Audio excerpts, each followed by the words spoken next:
My name's Janis Fuller. I'm a Dulwich quilter from South East London, and this is the piece that I put into the show. It's called The Clock Was Ticking. Well, my quilt is based on the newspaper images that were in the papers the day after the Grenfell block of flats fire. It's a building that I drive past quite regularly. So even though the fire was 2 years ago, I still feel it's quite close to my heart in terms of, as I do pass it, and I do have those images in the corner of my eye when I'm driving the car.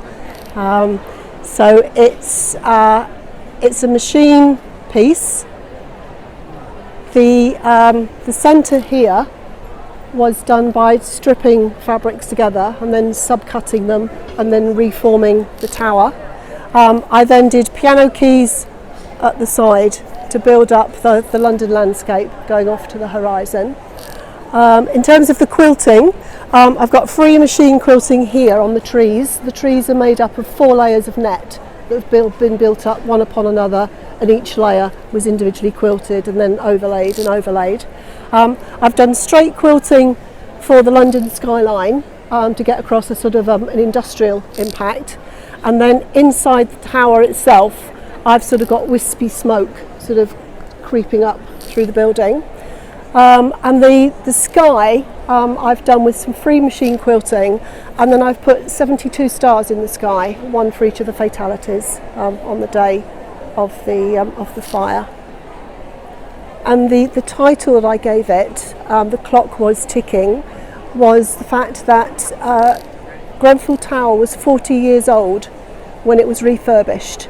And after the refurbishment, the residents weren't happy, and they sort of said, this is an accident waiting to happen. So, well, it was a New Year's resolution that I made myself. I'm a relatively new quilter, only been working on pieces for about 2 years, and other members of the Dulwich Quilters are regular entrants here, and I thought, no, I can do this, I'm going to have a go. So I decided to put myself forward and put an entry in, and I think it was the fact that the 40 years one moment, which was the Quilters Guild challenge, just chimed with the 40 years one moment of the Grenfell fire story, that I just thought actually there's a little symmetry there that I'd quite like to pick up on and work with. So never done it before, bit of a brave, step in the water. It looks so much smaller. When I was working on it at home, it felt quite large and quite unwieldy, and now when I see it against all these amazing pieces, it suddenly looks so small. So perhaps next time I've got to think bigger. Yes, I work on a Thursday as a voluntary tutor, teaching other people to quilt and to patchwork. So I've sort of started to turn a hobby into a pastime, into a passion. It's just growing bit by bit. And people come to the classes where I teach for various different reasons. And the quilting and the patchwork is as important as the mindfulness and the sense of community and the conversations that take place. So it's a project that ticks lots of boxes. And we make quilts to then give to other charities. So one of the big projects we're working on at the moment is quilts for very premature babies at King's College Hospital in London. So the project then sort of recycles gifted fabric to make quilts to benefit very premature babies. The current thinking is with very premature babies is that if they can be kept in darkness, they think they're still in the womb and they will continue to develop, and therefore their success rate increases in terms of making it to what would have been 40 weeks full term. So we are using fabric that we have been gifted to make the quilts to cover the incubators. The underside of the incubator quilt has to be black or a very, very dark fabric to keep the baby in the dark.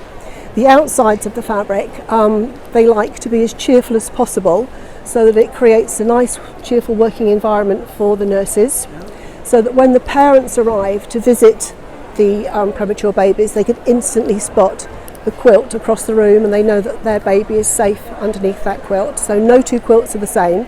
We make sure that each has unique patterns and colours, and each of the incubator quilts has a flap.